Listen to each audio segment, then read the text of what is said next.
Pleased to welcome you to an evening with Robert Theobald. Mr. Theobald.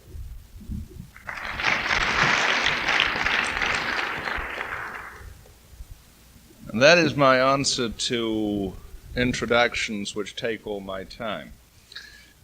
Whenever I get into a hall like this, I see the number of seats and the number of people, I feel it's essential to remember the worst one that ever happened to me. I was up only about 2 or 3 months ago at the University of Western Ontario in London, and there was a hall that contained, I think, seats for 3,500 people, and seated sadly in one section there were all of 75.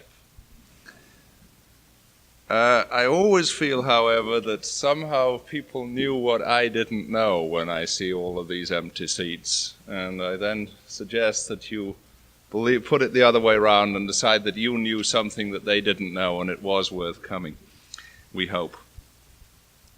I've been asked to talk about the guaranteed income this evening. I should warn you that the subject is one I find it difficult to talk about, because in a very real sense I find it too narrow at this point in history. However, I will try and honor the commitment that has been made on my behalf, and I will start by talking on that issue. I should warn you, however, that as I go on, I shall widen the issue and try to suggest to you that the guaranteed income is one of the issues inherent in the situation that we face, but it's only one of them. Our society has within it a substantial degree of poverty. Despite a large number of optimistic figures about the decline in the amount of poverty, it looks as if it will take another couple of decades before finally on the trends we might eliminate a situation where people are hungry and in some cases starving, as in some of the southern states, in an economy which is extremely rich and affluent. But I don't think the existing trends will continue. Computers become approximately 10 times as intelligent every 3 years. Human beings don't.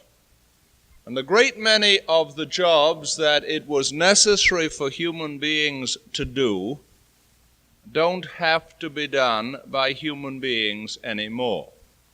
And the production that it was necessary for human beings to turn out can now be turned out by machines. Now, depending on how we react to this situation, this can be either good or very bad. If we say that it is essential for anybody to get a decent income that they be able to find a job, if we say that people who cannot find a job should not get a decent income, we are going to find more and more people unable to earn enough to live in decency. We're going to find more and more people cast out of the abundant society and living in intolerable conditions. I remember talking to Ralph Hellstein, who is the president of the United Packing House Workers, some time ago. And he said that the thing that depressed him most was to go back to a city a couple of years after one of the plants had closed down, and to find that his friends and the people who he had worked with when they were packing house workers didn't even want to see him, and because they were living in conditions of which they were ashamed. I find it intolerable that our society is not willing to make adequate provision for people who cannot earn their living. I find it also extraordinary that we seem to be unwilling to take advantage of the freedom that machines can bring us. Very often as I talk about this subject, people say to me, "But everybody won't be able to find a job. How terrible." And I counter by saying, people will not have to do jobs they don't want to do. How wonderful. It all depends on the point of view. I happen to think that the American Revolution, the American dream, has always been to provide everybody with a decent standard of living with as little toil as possible. How did we get turned around so that the elimination of toil doesn't please us, but horrifies us? Now, the guaranteed income idea says that the problem with poverty is a lack of money. Now, to all the academic experts, I must apologize, because academic experts assure me that poverty is not a lack of money. It is deprivation of the opportunity to visit museums or to live or to have adequate educational experience or to be culturally deprived.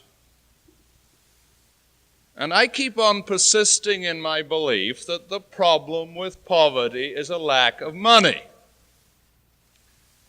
And I sometimes feel that if we could send all of our politicians to live in the inner city for 3 months in poverty, they would suddenly begin to understand what poverty was.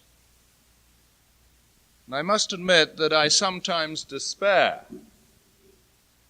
of this understanding being discovered in any other way. Poverty is a lack of money. The way to eliminate poverty is very simple. It is to provide money.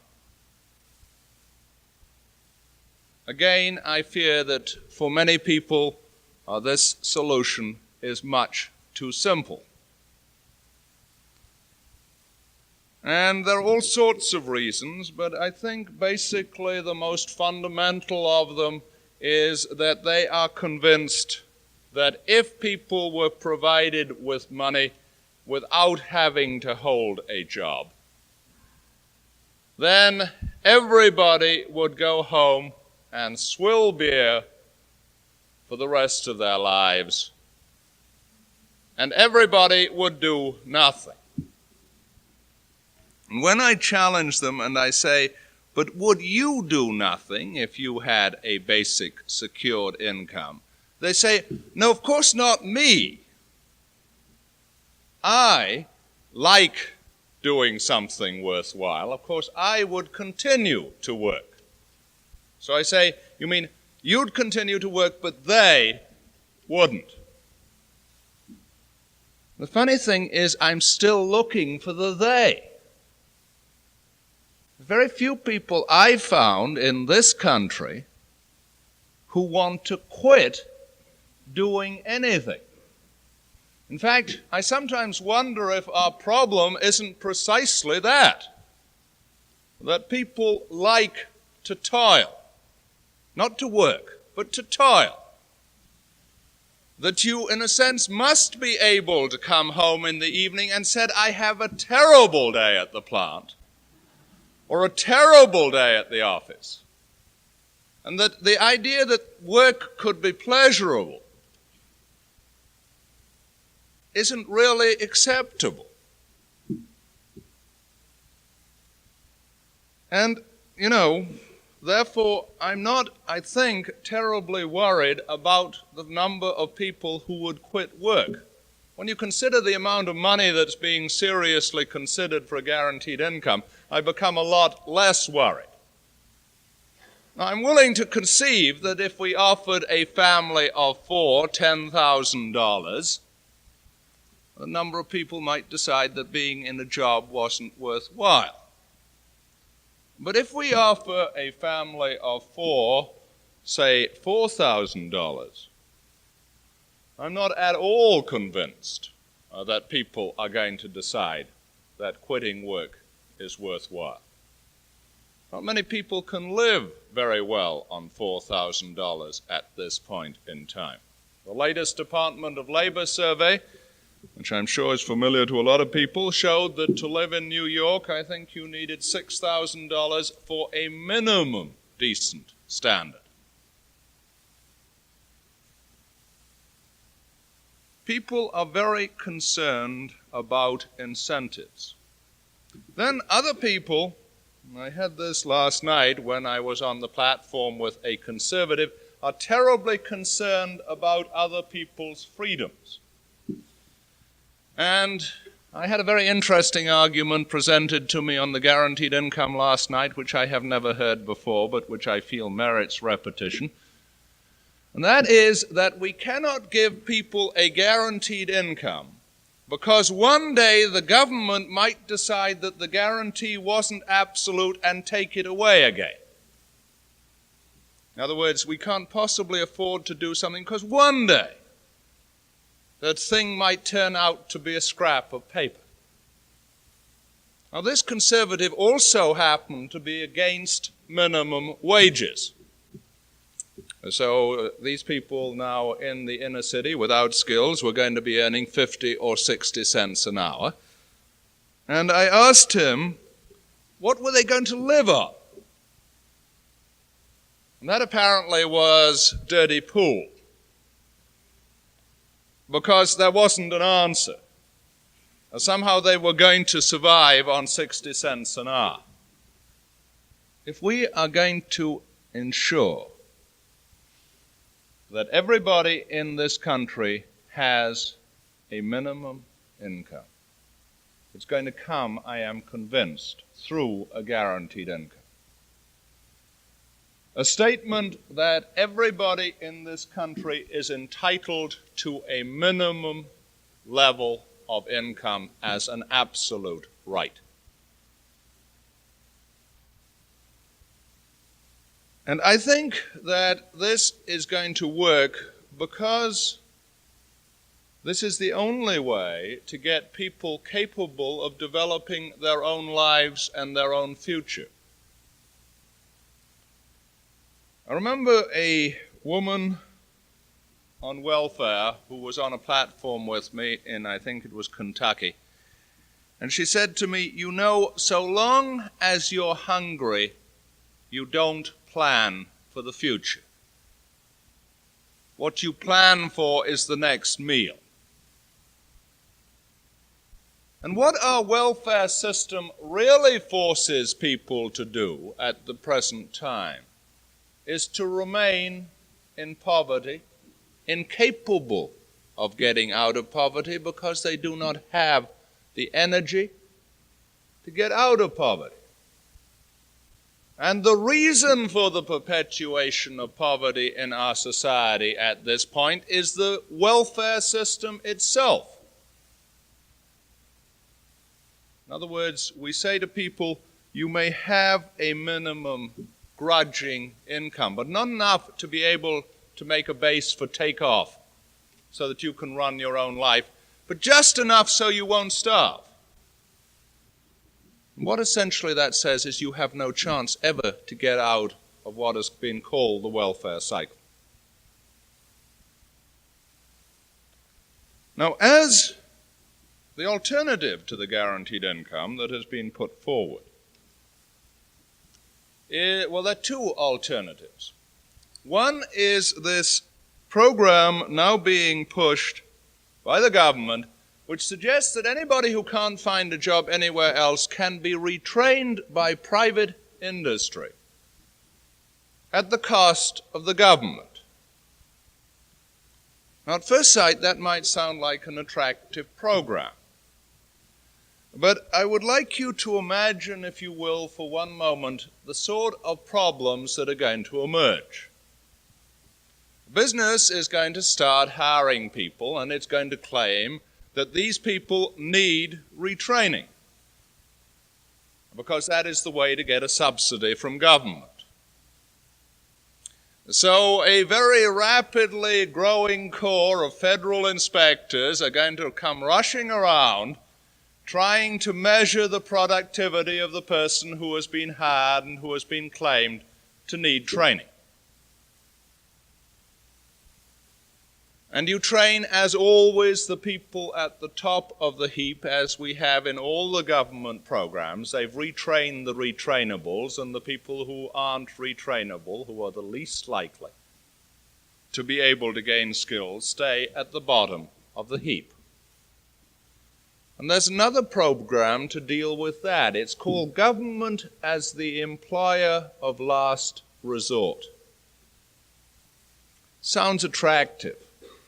You know, can't find a job anywhere else. You go to the federal government and you say, please give me a job. But now let me try and ask you to imagine what happens. Here we have 500,000 people who can't find jobs. The reason they can't find jobs is because they lack education and they lack skills. And because they haven't been in a work situation for many years, they lack motivation and enthusiasm. And a group of federal bureaucrats responsible to Congress somehow has to get them to work every morning and has to ensure that they, quotes, do a day's work for a day's pay. Well, I think the regulations we would start producing are pretty clear. We'd start saying that anybody a quarter of an hour late for government work loses a day's pay. And we'd start saying that these people really are fouling up the system by asking to change their jobs all the time, so that nobody who is being employed by the government as the employer of last resort can change his job more than once every 6 months. And then I would suggest to you that you have conditions which will undermine everything that has been gained by labor in terms of dignity of work and income and everything else. And that you will go back to something which I am inclined to call by a very blunt name, slavery. If you think I exaggerate, I suggest you look at the conditions of welfare in certain states already. If you want to get your welfare payment, you will work in the way that the state demands. And there's a novel, a science fiction novel, written by a man called Kurt Vonnegut, who studies what happened as this developed. And he comes out to the conclusion that nearly everybody would be working for the government in meaningless jobs, and I think he's right. But I think the issue that lies behind the guaranteed income is a much bigger issue, as I said when I started, and I will move fairly rapidly over the remaining material so that we can have adequate time for questions. The reason I think we need a guaranteed income is a profound necessity in every man and woman's life. The necessity to have power over the conditions of one's own life. The ability to determine for yourself what happens to your life.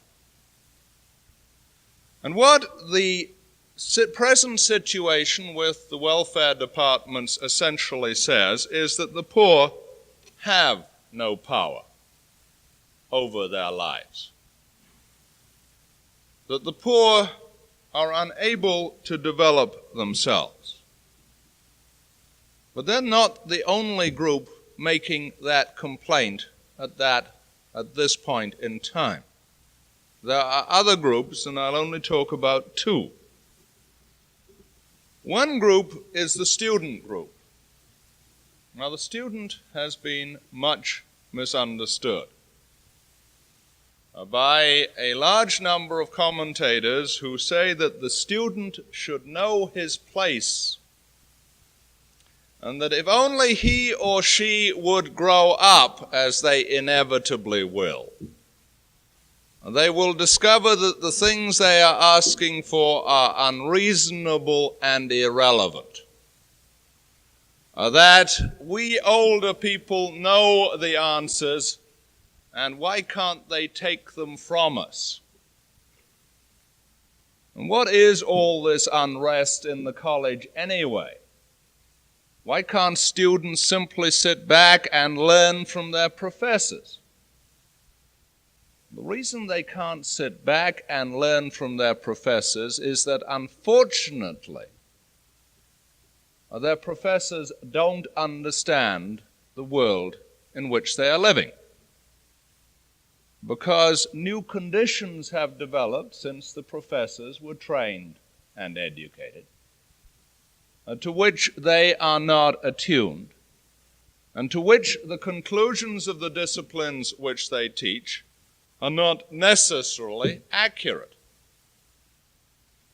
Two major things have happened since World War II, which our sciences and disciplines, have not taken into account. One of them is the brute fact of the possibility of nuclear annihilation. We have a society in which it is possible that the world can be destroyed by war. And this means that in the long run, and not the very long run at that, we have to find a substitute for war in settling international disputes.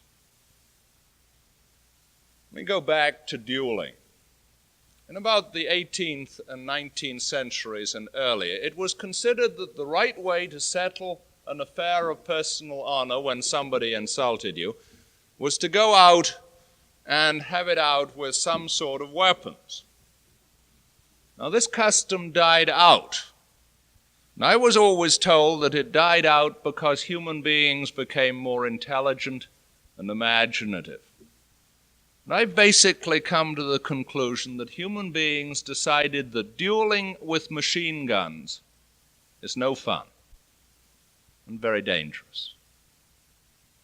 Now, I would remind you that what we now have in terms of international weaponry is a great deal more dangerous than machine guns.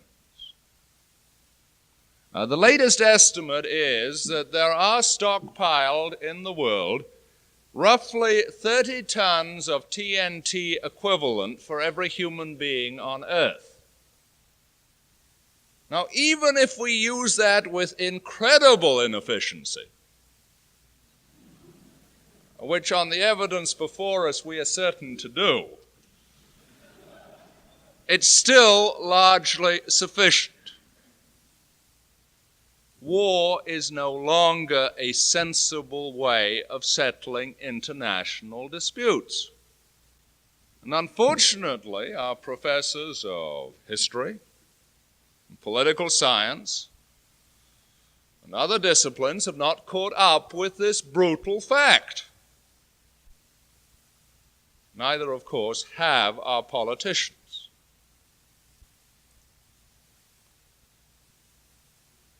The second reality with which they have not caught up is the reality of abundance. They still are caught up with a belief that it's impossible to turn out enough for everybody to have a decent standard of living. And you can see this in the sort of policies that are being followed by the Council of Economic Advisers at this point in time. And the Council of Economic Advisers has, for example, over the last year, managed to follow policies which has reduced the rate of utilization of capacity to about 83 to 85%. We have the ability to produce about 10% more goods that people need. We don't have the imagination to do it. And then, of course, if we started thinking about the number of people who could be freed from existing jobs because there is radical overstaffing to do other things, then we would have a lot more people available. But that's because we can't be imaginative about that either. Our capacity to produce enough is enormous. Now, what does the student do when confronted with professors who teach him about a vanished world? Well, the student, I think, quite naturally begins to say, let me at least study the reality of the world in which I'm living. And then people start talking about the need to follow the curriculum. And students start saying that the curriculum is not relevant. And then you get professors and administrators only too often basically saying it's none of your business if the curriculum is relevant or irrelevant. You are here to learn. And learn you will.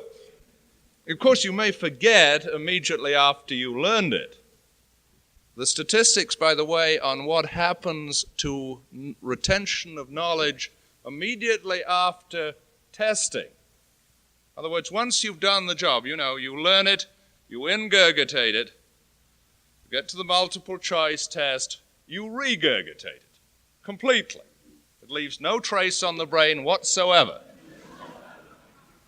It's true, the evidence is very distressing. Retention of knowledge after that sort of test is very low. Students are sort of developing a capacity to get rid of it fast. So you can make place for the next lot of irrelevant information. And then there's the black person, the black student, and the black person in general who says black power. And we don't want to listen to black power any more than we want to listen to student power, because it threatens us and we refuse to hear what is being said. The black power people I know are not saying that they want to take over our lives. They're not saying that they have a right to control white people. Increasingly, they're not even saying that they want to move out into the white suburbs. Now, their demand is a lot less than that. Their demand is the right to run their lives and their communities the ways that seem good to them. And the demand to the white society that they provide them with the opportunity to live in the way that seems good to them. We won't hear it. We hear that they're going to impinge on our freedom. We can't imagine a world in which they can have freedom and we can have freedom.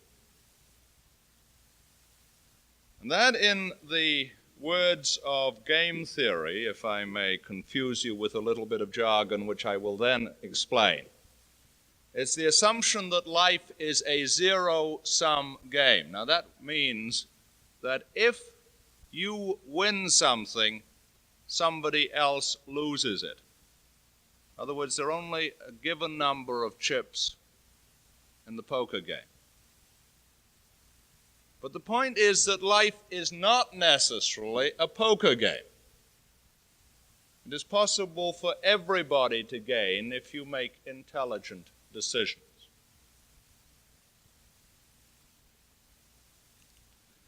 Now, I think that whether we are willing to face it or not, the real world is very pressing in this January of 1968. Anybody who has listened to Black Power people will have understood that they can no longer wait. And that "can" is strictly the right way of putting it, because what they are saying is it is not possible for us to exist as human beings without the power to control our lives. And they are saying to us in the white middle class, you must understand this, and we can't teach you. Only you can teach yourselves and go out and teach others. It's time that you ceased coming into our ghettos and giving us your kind, helping hand. We don't want it.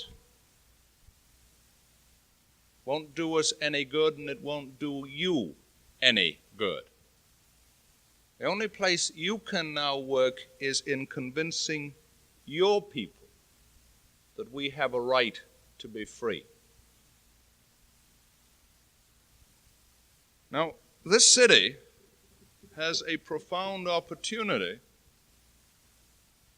to do something about these issues. It was the creator of something called town meeting. At least it's the first place, as I understand it, that this was tried on a massive scale. And there are a great many people who are committed to the idea and the ideal of town meeting. That it is possible through honest communication of ideas to discover that the things that we think divide us do not really do so. And that most of us are striving, perhaps all of us almost, are striving for a world in which each person has the right to live with dignity. And that in our present conditions it is possible for every person to live with dignity without detracting from other people's dignity and freedom. And that the ideas and the techniques for allowing people to live in freedom are in the process of being worked out.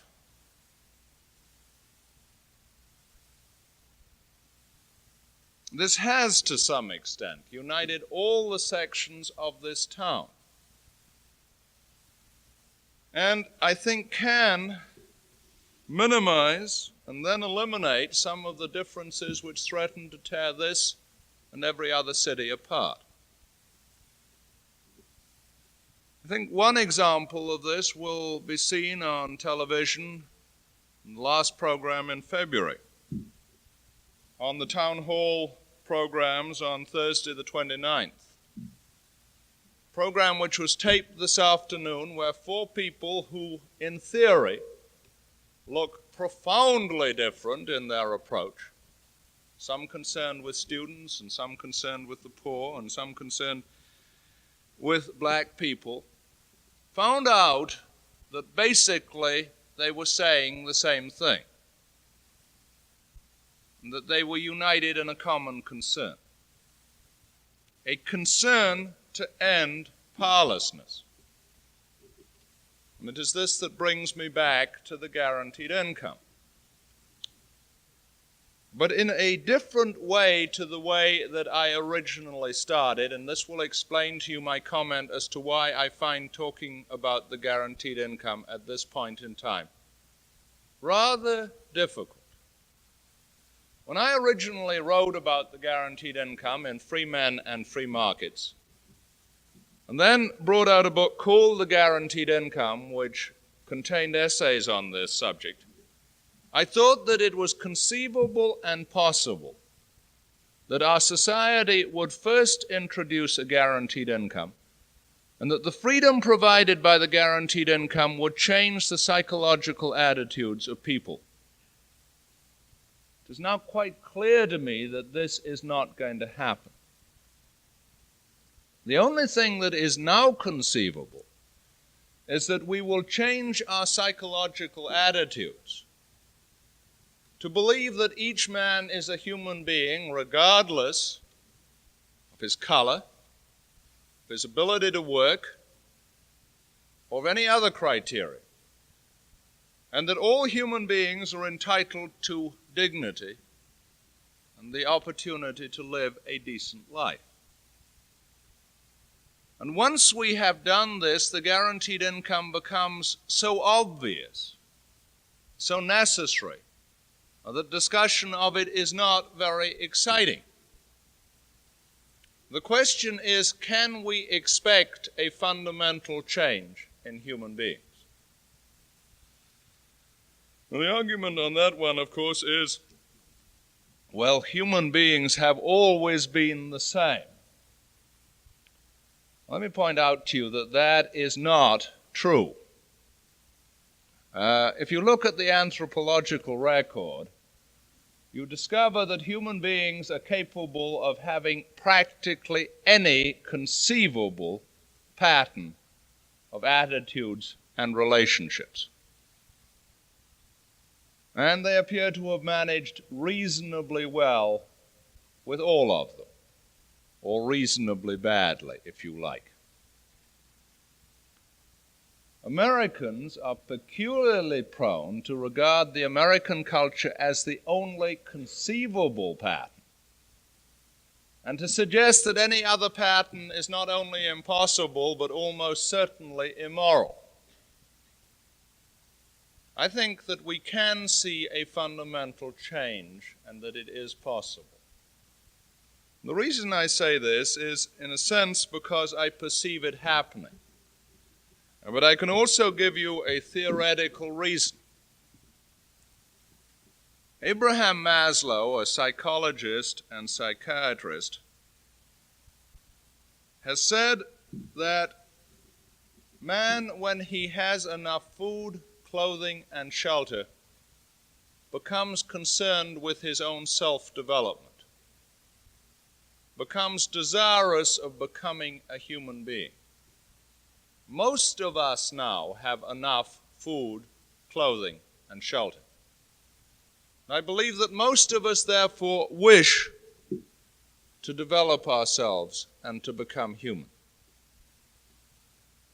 The problem is that our system does not very well provide this option at this point in time. And I believe that if we can take seriously this possibility, we can see a fundamental change in a very short period of time. And there I'll leave it and ask for questions. Now, I want to make an apology to everybody. I have been trying in my speech to straddle, in a sense, two very different audiences, to whom my styles would be very different normally. There are people here from labor to whom I would talk with one language and style, and there are people here from the academic world to which I would talk with another language and style.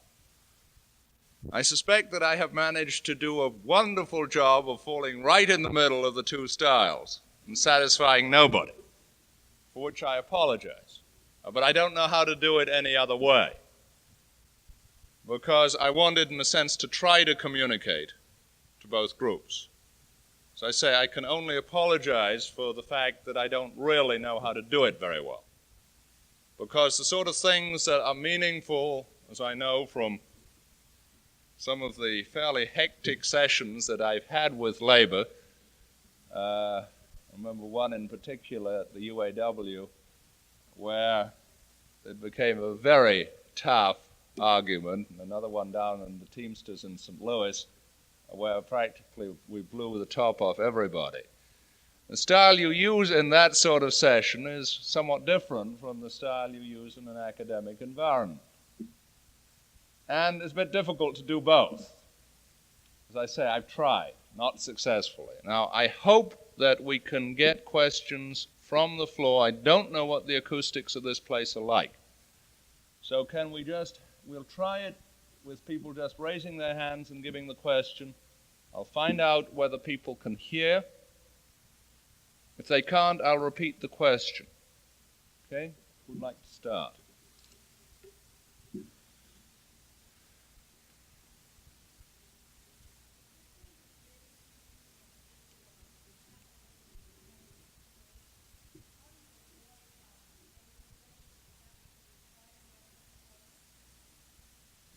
Can you hear or not? All right.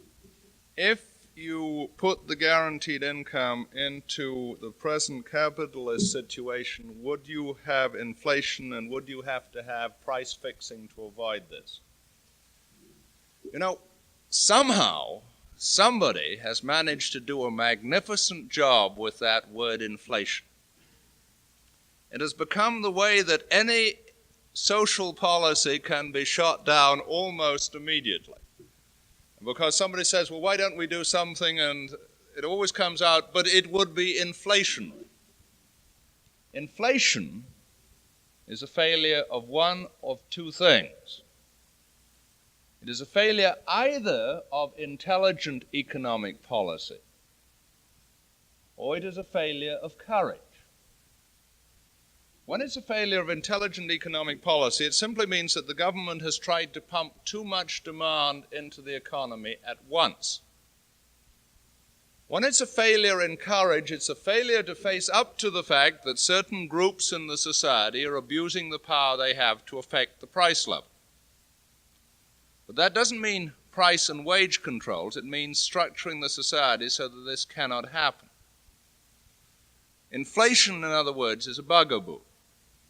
It's a question of how you want to distribute resources. We can manage to spend $25 billion for the Vietnam War. Now, we've made it inflationary. It wasn't necessary. The cost of a guaranteed income can be considerably less than $25 billion. It's a question of what we want to do. I remember being told when the guaranteed income debate first came up, I was told it was inconceivable that the government could find that sort of money for any purpose. What that meant was quite simply the government did not consider the abolition of poverty important. You can do it if you want to do it. And, for example, when the Vietnam War ends, as it must, there is money available for this purpose if that's how we choose to use it.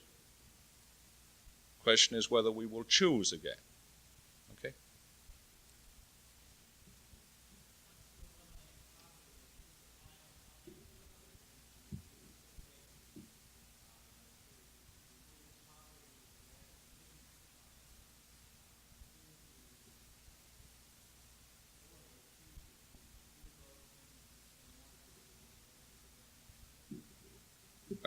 Once you remove financial poverty, how long does it take to remove cultural and emotional poverty? Is that fair?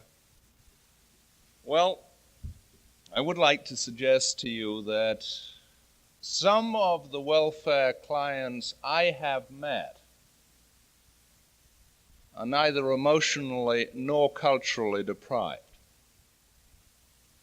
Now, they might not pass a middle-class norms standard. In other words, they mightn't behave quite the way we think a cultured person ought to behave, or an educated person ought to behave. But they have a rather extraordinary degree of native wit, intelligence, and often artistic ability. I think if we stop saying that the only conceivable culture is the middle-class culture and start accepting that there are many different ways of life, that question falls into place. And I think it would be very good for most of us who have managed to really define the intellectual, academic, book-reading concert-going life as the only one which is worth living, to recognize that there are other things that people can do and enjoy, and maybe be just as good people as we are. I would be the first to deny that there is a great deal of cultural deprivation in the slums and in the inner cities of our country. But I would simply like to balance that statement by the fact that there is a great deal of cultural deprivation in the suburbs. I'm not really willing to state which is the most severe at this point in time. The question is that there were a series of punitive measures, welfare measures, under last year's Social Security bill. And shortly thereafter, the President appointed a commission on the guaranteed income. Where is the commission on the guaranteed income going to come out, and what's it going to do? Well, I wish I knew the answer to that question. It's only just been appointed, as some of you may know. It was appointed in this month, I think. I'm not very optimistic as things presently stand, quite frankly. The mood in Congress is such that the welfare amendments have been described by me and others as being measures that an 18th century British poor law thinker would have been proud of. When you say that all mothers on AFDC with children have to go out to work, and when you say that a city may not, that the federal grant will only apply to the same percentage as it did in previous years, I'm still trying to work out what happens to the children who get cut off by a given percentage. Which ones are they? It seems to give me a real problem. But I think this is very punitive. I'm not very optimistic about reversal in the mood. I think the logic is there. I think if the mood in the country changed, the Commission would come out in favor of a guaranteed income. But I'm not naive enough to believe that the Commission's report is going to be unaffected by the mood of the country. I think we're going to have a lot more support for a guaranteed income and the right to an income before the Commission is going to come out in favor of that measure. I think the mood, in a sense, is moving us away from that rather than towards it.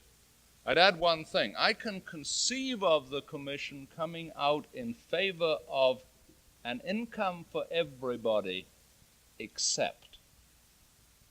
In other words, not a guaranteed income, but let us move on to the national level, the welfare system, and keep the right to determine who is entitled to income. That power would scare me to death. It's the reason why all of my writings has stressed the absolute necessity for a guarantee. Because if your income depends on the whim of a federal bureaucrat who can decide if or if not you fit into the categories, your chances of a good life become very thin, as anybody who knows state welfare knows. And as far as I'm concerned, we really aren't going to have much freedom for welfare clients or people who get money for being poor until, to put it quite bluntly, it is possible for the welfare client to tell the social worker to go to hell.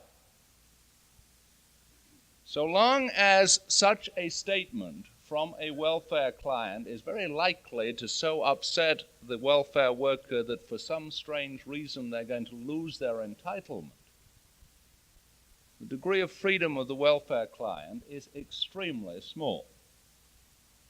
In other words, I'm really claiming that the right to be mad at somebody has to be part of freedom. If you haven't got that right, you haven't got very many rights. Yes? Well, the question is, I think, why did I pass up the issue of retraining? Because retraining is the answer to a great deal of the unemployment problem. Is that fair summary? Well, I don't think it's going to work. I don't see any reason to assume you can retrain people to keep up with the pace at which computers and automation are growing. Now, I think you are quite right in that I missed a point which I should have made very clearly. I am not suggesting that once you have given people an income, you can then cease to worry about what they do with their lives.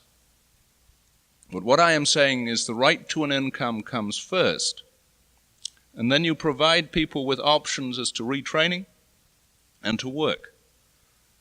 And that you do not say that everybody must be retrained and only the non-retrainables will get a guaranteed income.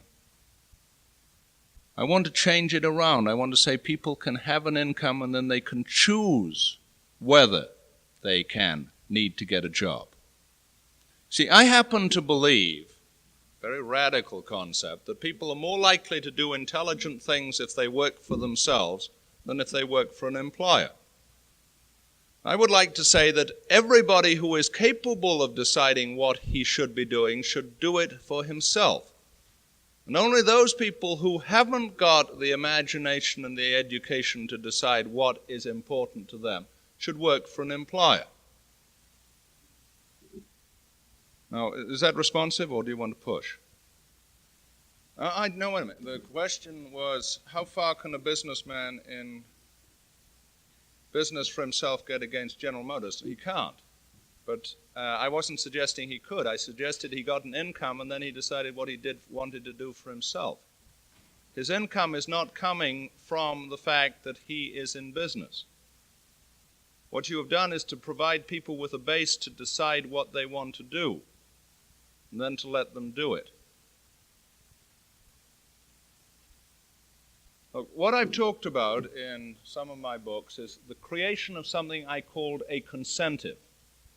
A consentive is a group of people who join together with the guaranteed income to create their own factory, service industry, or whatever.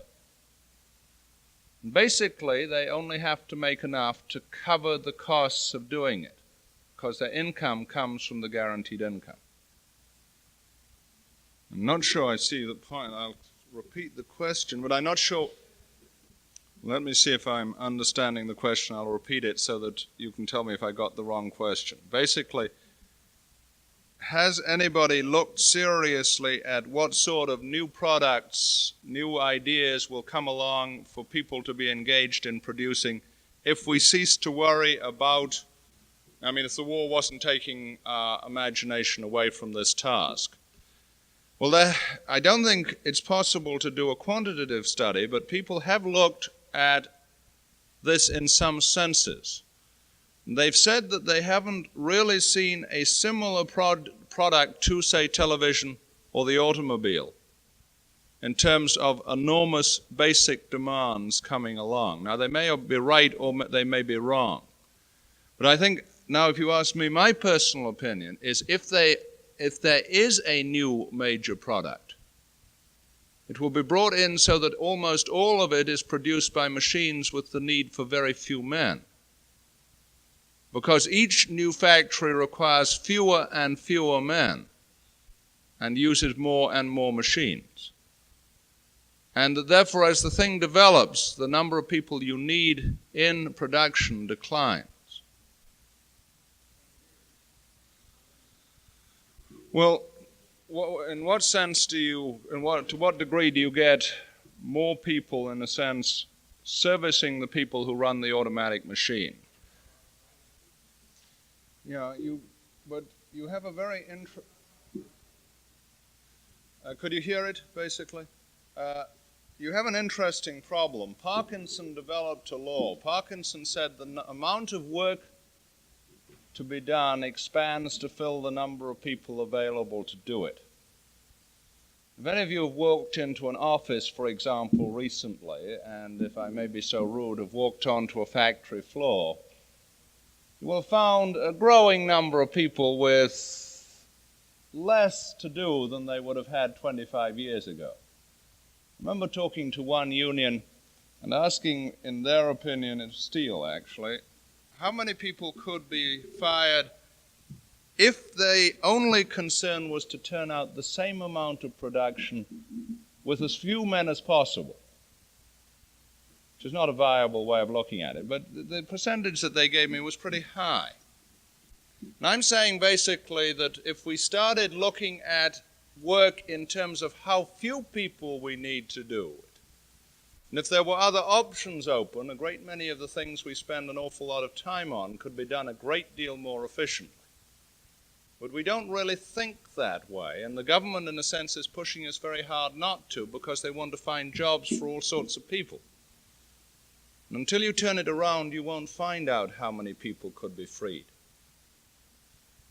And then, of course, you have the middle management phenomenon, which was best expressed in a computer cartoon, which was where the computer was sitting idle, and somebody came into the office and said, "Well, why don't you use the computer?" And the guy said, "Well, we can't use it, it would replace me."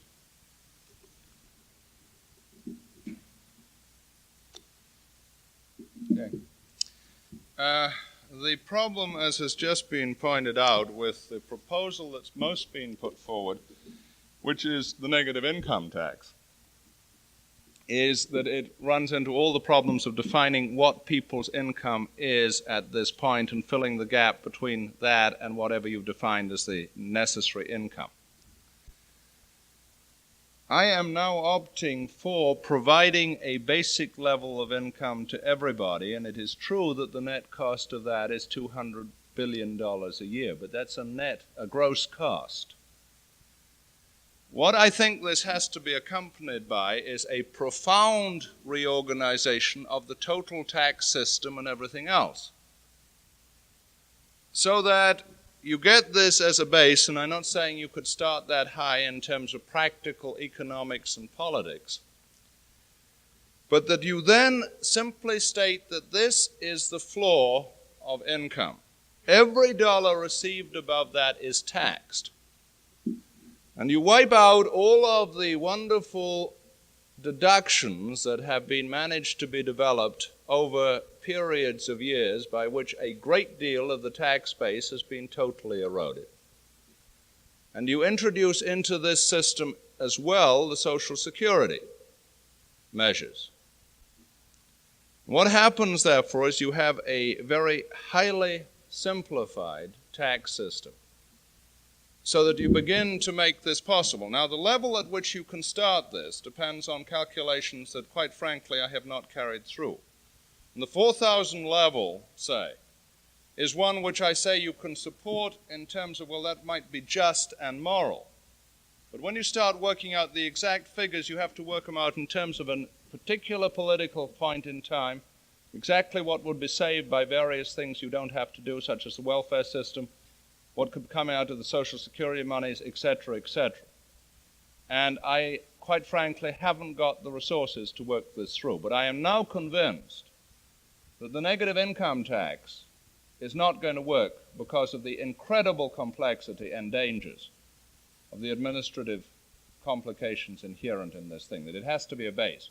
And it's very interesting that the Brookings study, which was done on this, came out at the same place. You've got to start with a base, even if it's a fairly low one, and then move up from there, and that's the way that this can be dealt with. Now, look, the question is, isn't the danger that if you give the income will increase over time? That was part of it. And the other part of it, isn't it possible for the government to take it away? Let me point out that we have at the present time something called Social Security. There is no government guarantee in the form of a constitutional amendment available for Social Security. The number of conditions, or the scope of the conditions for which Social Security can be removed, is minuscule. There is about one condition which I can't quite remember. It's connected with a person leaving the country as an alien and being abroad in some way, and I'm not quite clear how it works, but it's the only way. I think it's quite possible to imagine an absolute guarantee of income. Now, in terms of the rise in the guaranteed income, I'm quite convinced that, like all government programs, it would rise. I don't want to kid anybody about this. Indeed, I hope it would. The level of income available to each one of us should, with intelligent economic management, rise at the rate of something like 5% a year. I would expect the income guarantee to share in this gain. Again, you came back to the fallacy that we can't manage our own economy. If we put too much into the guaranteed income, then of course there'll be inflation, but we don't have to be stupid. I agree that the Council of Economic Advisers seems to be convinced that we have to be stupid. I mean, the policies that the Council has followed over the last 2 or 3 years have been remarkably unintelligent. But that doesn't mean it is necessary to be unintelligent. It just means we have been. The question is, isn't it true that we have a very abundant, or we may have an abundant goods economy, we have a very poor service economy? Why is it not possible for people to be moved into the service economy, and that skills in the good sense and skills in the service sense are not necessarily the same thing, and some people who we would call very unskilled in goods production may have the empathy skills required to be in the service sector? I think this is a very good argument. It's been advanced in something like this form by Arthur Pearl and Frank Reisman. They propose new careers for the poor, which is, I think, essentially what you're proposing. I would suggest to you the only problem with the proposal is the poor will be much better at human services than the professionals are. Because the process of training professionals for human services at the moment tends to be a process of dehumanization, of convincing teachers and nurses and other human service people that you treat human beings not as human beings, but as objects. The whole teaching skills is to get the teacher away from her class, to teach her how to manage a class rather than to empathize with a class. With very rare exceptions, the whole nursing program is now in terms of the human being as an body and not as a human person. And therefore, I would agree with you very much that this is a highly desirable development, but I would suggest to you that the form of society in which this could take place would be very different, and that I think, again, I would have to come to the guaranteed income and then allowing people to do these human services because they want to on the basis of an available income.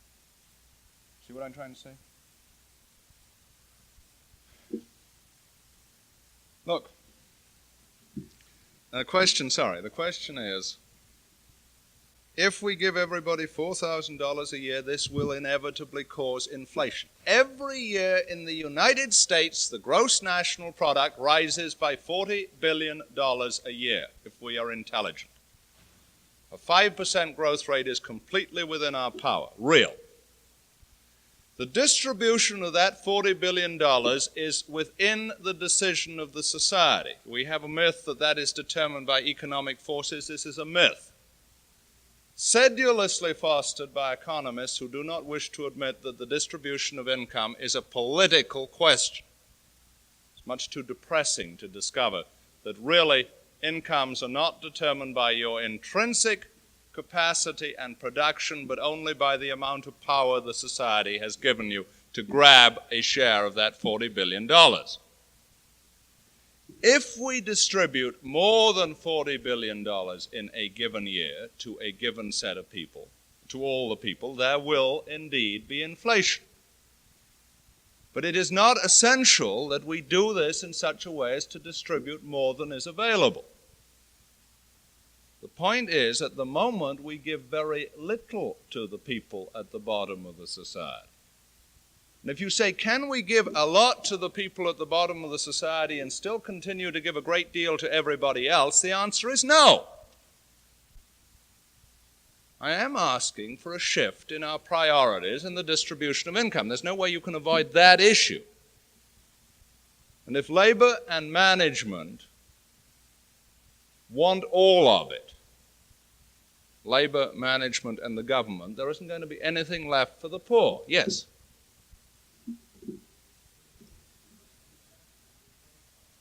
I don't expect the poor, the management and labor to hold down their gains while money goes to the poor. Yes, I do. I'm sorry. I know it's unrealistic. Look, if we are not prepared to give something to the poor, not give, but to get for them what they need, we're going to have a very dangerous situation. You know, I can argue this at two levels. I can argue it in terms of what we ought to do, and I can argue it in terms of what we had better do. And if I can't get people with me in terms of what is moral, I shall start talking about in terms of what people had better do.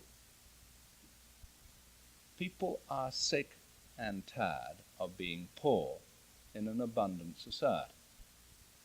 And they are sick and tired of the excuses that we give why people must be poor in an abundant society.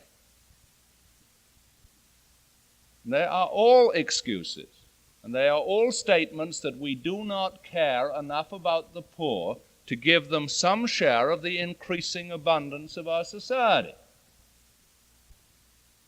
Gerard Peel put this beautifully. He said, in the old sort of world, the only way to survive was to trample on everybody else. If you didn't trample on everybody else, you went down. It was an intelligent action. There wasn't enough to go round. You had to trample. Today, we had better learn how to get everybody into the abundant society. Because, to put it very bluntly, the greatest danger to the middle-class person today is the inner city. And if the people in the middle class in the suburbs want to live in any sort of peace and quiet and tranquility, they'd better do something about the inner city. Crime and violence are the direct results of a society with the degree of injustice that this one presently has.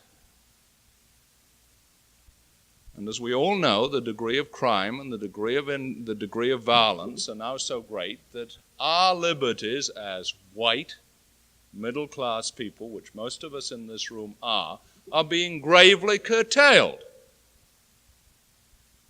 Gravely curtailed that it is in many cities impossible for women to go out after dark in large portions of the city.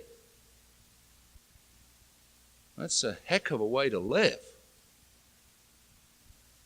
Therefore, what I'm saying is that if you won't give up something of what you can conceivably get as management and labor, you'll give up everything, the possibility of living any sort of decent life in the very near future. All right, thank you. That gives me the opening. Look, you're assuming that the rich are entitled to their riches. That's what I was trying to say. It's convenient to believe in the economic theory which says that everything that everybody gets, they're entitled to because they're worth it. So if the poor don't get anything, it's because they're not worth anything. It's very convenient. It doesn't happen to be true. The reason construction workers, to take one example, get very high incomes is because the country, the federal government, has provided them with the power to keep construction workers out and therefore to have a monopoly. But it's not only construction workers. The reason doctors get very high incomes is because there has been a rather successful method of keeping doctors from developing in sufficient numbers. The reasons professors get very high salaries in many places is because we have placed grave difficulties in the way of being a professor. I can go on.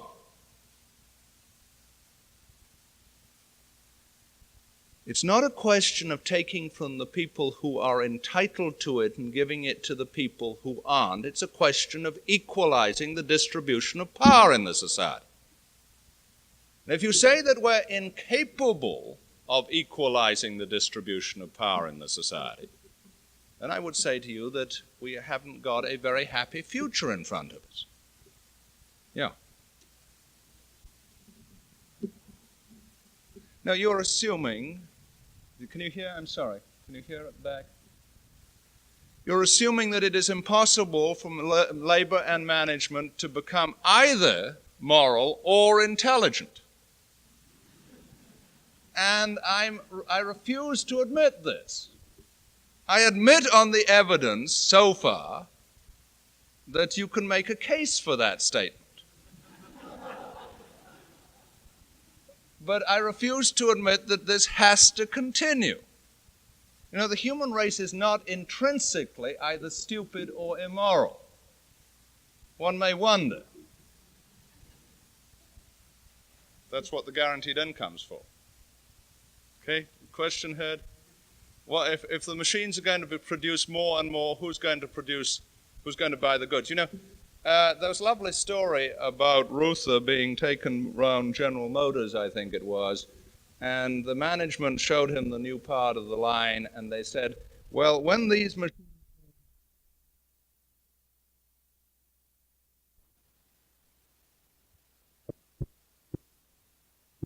have the potential to give enough to everybody.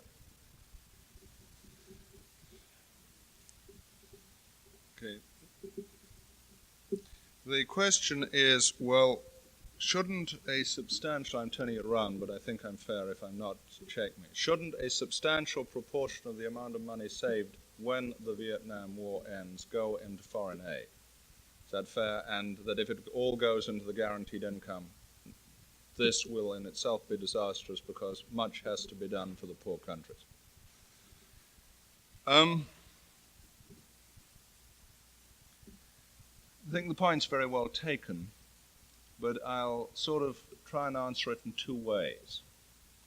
One of them is that I am convinced that until we change the ethos in America, you're not going to do anything in the foreign aid field. In other words, until you really start developing this form of society which says there is enough to deal with American problems, you're not really going to start on the issue of doing something abroad. And that therefore I would say that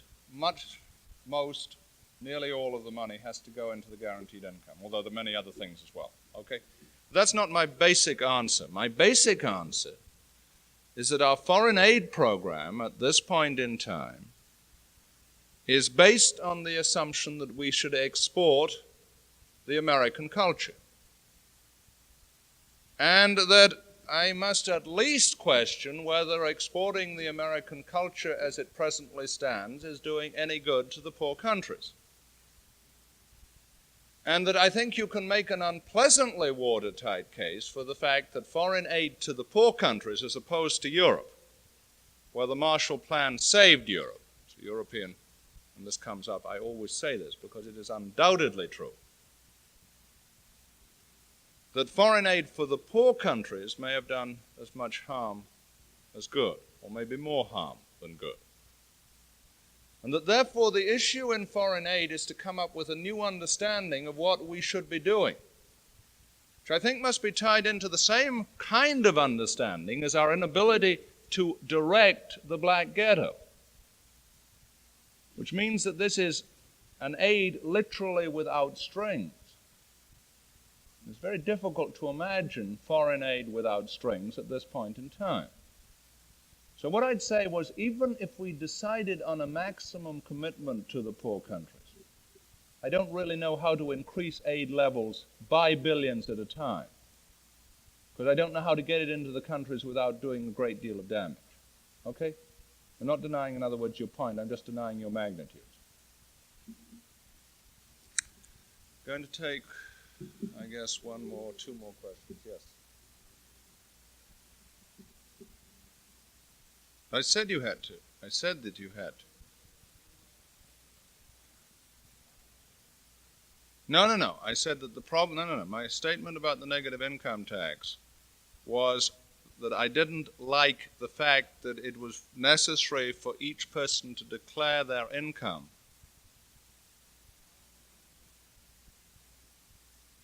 Now, Well,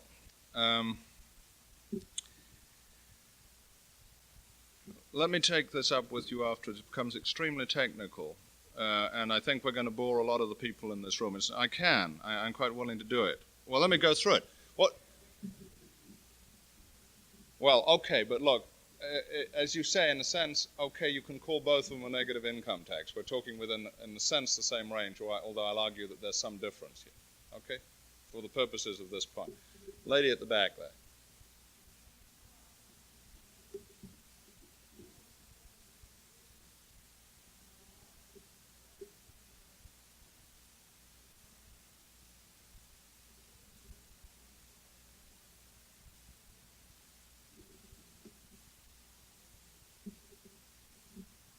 I think it's actually going to make it easier to going to make it less necessary. For people to move out? Why would they move out? I'm not clear.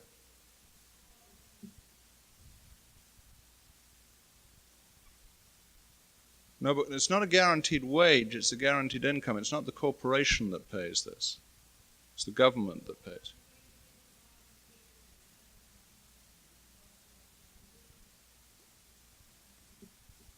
You mean you're saying the total tax burden is going to increase? Is that the point you're making?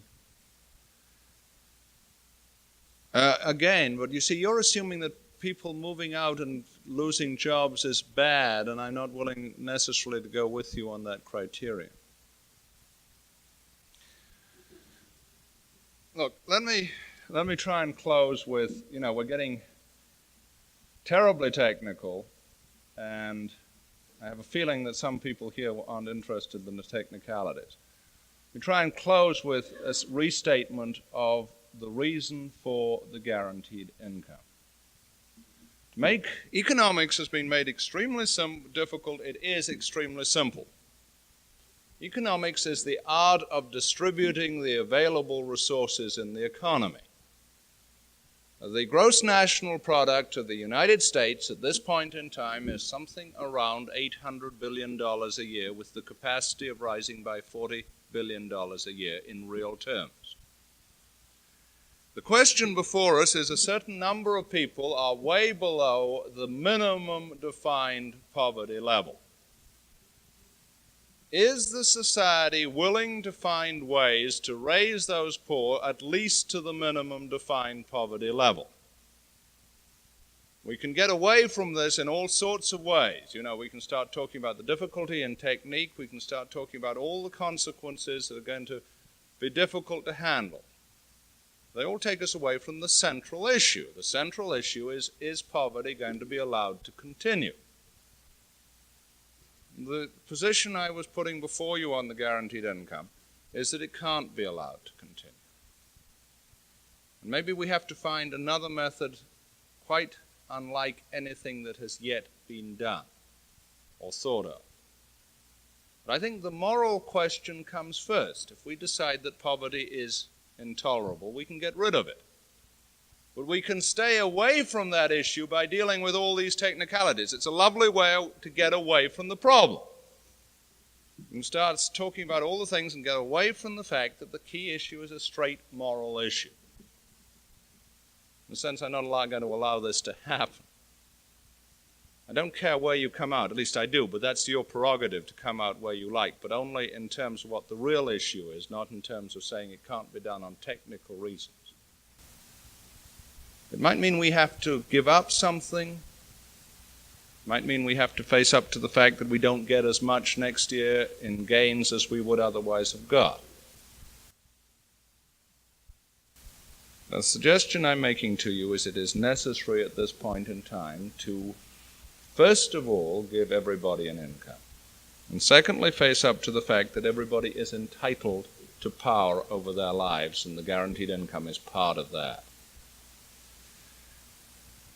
And with that, I'm going to say thank you very much for coming, and I'm sorry about the acoustics, which I think were a great hindrance to good dialogue in this room, but I hope that some of it was heard and got across. Thank you.